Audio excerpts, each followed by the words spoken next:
Yang tersangka setelah pilpres ini namanya Anies Baswedan dan Makin.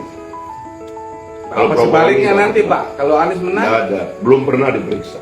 Ya, Dan alhamdulillah kita diaudit BPK.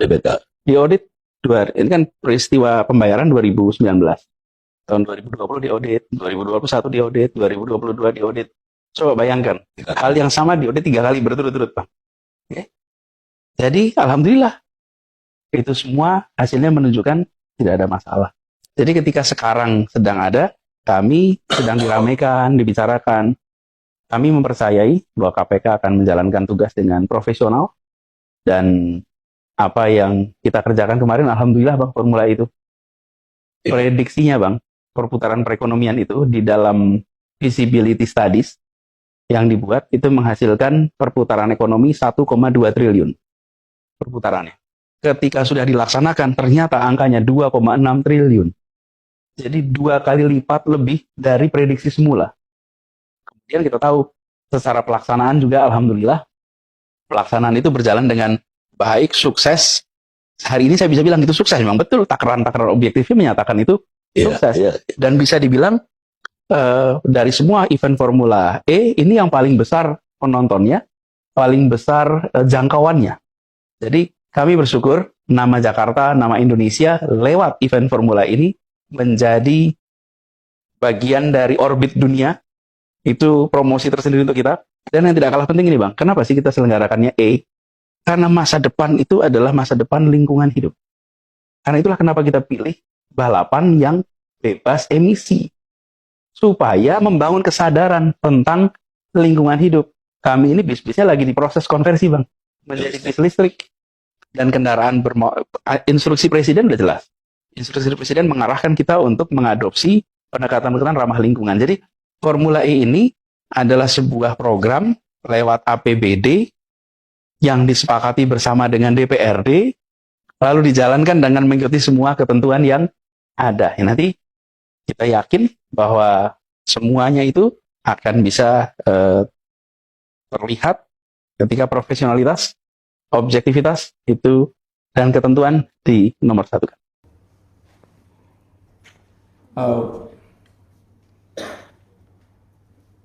Questionnya boleh diulang Bu? So, Anies, what do you think about moving the capital city to Ikn in terms of sustainability, inclusivity? Is it a solution to problems that we face? I've said it over many times that yes, Jakarta faces many environmental challenges. And Jakarta is also experiencing congestion problems. However, moving the capital into a different city does not solve the problems in Jakarta. It's still there. And in fact, if you look at the statistics, we talk about traffic congestions. Fortunately, I serve as governor, so I know a little bit about the number. Government activities contribute only 4 to 7% of traffic congestion in Jakarta. So when all government officials were no longer there, at least 93% of the problem is still there, at least. So it doesn't really solve the problem, and it may create another issues. And I'd like to underline, IKN is not only about moving the capital city from Jakarta to Nusantara, but IKN is about constructing a new city. Relocating or moving capital to a new city is like moving Bonn to Berlin. That's capital of Germany. Moving the capital from Istanbul to Ankara. Both were already vibrant cities. So you relocate the capital from one city to another. But what is going on today is you created a city to be a capital. So you start from zero. And for that, it will take quite some time. So if I may answer briefly, that it does not solve existing problems. It may also create an keadilan sosial. And let me also share about this. When you're in leadership roles, if you lead 20 people, you give everyone assignments. If you lead 2,000 people, you create structure. You create organizational structure. You create job descriptions. And then statement of missions and key performance indicators. That's if you're managing 2,000 people. But if you're managing 200,000 people, or you're managing 200 million people, as a leaders, what you need is no longer organizational structure. What you need is values translated into narratives that can be understood by all leaders. So the statement that I made at that time was social justice, and I asked every department to translate that into policies. And suddenly, you create change. You move that. And let me give you that one example. That Jakarta has to be a city that creates sense of equality. I remember at the beginning, the head of the park departments came back to me and said, Panis, in our department, our focus is on selecting plants, create landscape, making parks, but equality is never on our mind. How do I translate equality in park departments, city park department? So I said, let's open a map of Jakarta, and point out where are the parks in Jakarta. And when you look at the map of Jakarta and you point out the parks, suddenly you realize that not all areas have parks. Only areas of the middle class that have parks. But congested kampungs, neighborhoods, they don't have parks. So is it equal access to parks or not? So no, okay, then using that one line, that narratives, you translate into policy, suddenly change happened. See, then focus on building parks in districts, in sub-districts that previously has no parks at all, because equality is there. And the measurement of success is that everyone, citizen of Jakarta, has equal access. So now, if you look at the map of Jakarta, you can say everyone, wherever they stand, within 900 meters, they will find a park. Within 900 meters. Why? Because we built more than 400 parks in 4 years.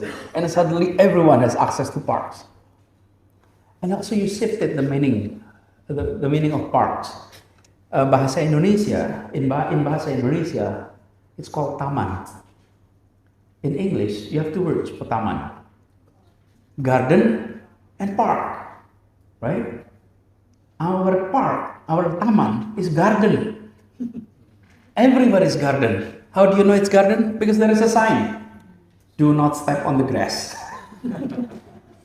When you see the sign, do not step on the grass, it means this is a garden. In a park, you walk on the grass, you play on the grass, right? And across the globe, if you look at cities, it has parks, not garden. When it is a garden, then not everyone is able to enjoy. But when you send that message, equality as your principles, the parks has to be enjoyed by everyone, including those who doesn't have a space in their home to play, because they go to the park so that they can play. So, but to come up with that, you need to talk, you need to observe, and you need to sense yourself with the values, with the purpose that you want to sort of Halo teman-teman, berjumpa bersama saya di Politik Dangi. luar biasa sekali bagaimana pidato ataupun Anies Baswedan ya dalam memberi materi di Universitas Gadjah Mada, teman-teman. Ini luar biasa sekali ya, bagaimana bahasa Inggris Anies yang sangat-sangat luar biasa, sangat-sangat memukau, teman-teman, tampil memukau ya. Saya rasa inilah kehebatan Anies Baswedan, tokoh yang intelektual tinggi, tokoh yang dikagumi, tokoh yang membuat kita itu semakin bangga ya. Kenapa? Karena Anies Baswedan adalah yang paling top, teman-teman ya, di negara kita ini. Bagaimana perjalanan politiknya itu tidak mudah ya. Walaupun beliau merintis dari bawah, dari seorang aktivis mahasiswa, kemudian menjadi dosen dan bekerja sosial, teman-teman, hingga beliau menjadi menteri, kemudian menjadi gubernur, kemudian menjadi calon presiden. Itu adalah langkah yang sangat panjang ya. Perjalanan Anies Baswedan ya tidak mudah menjadi Anies Baswedan. Kalau kita melihat bagaimana Gibran ya, yang seumuran jagung tiba-tiba menjadi wakil presiden, itu adalah sangat instan sekali ya. Dan itulah kenapa Anies Baswedan itu semakin dikagumi. Beliau itu sudah sejak lama ya tampil ataupun berkarir di negara kita Indonesia. Ya, makanya orang mengatakan bahwa Anies pengangguran ya. Itu adalah kebodohan ya yang mengatakan itu. Sebab Anies Baswedan adalah orang yang paling sibuk saat ini, teman-teman. Di mana-mana dipanggil, ya kan? Karena kehebatan, karena ilmu yang beliau miliki. Bagaimana menurut kalian?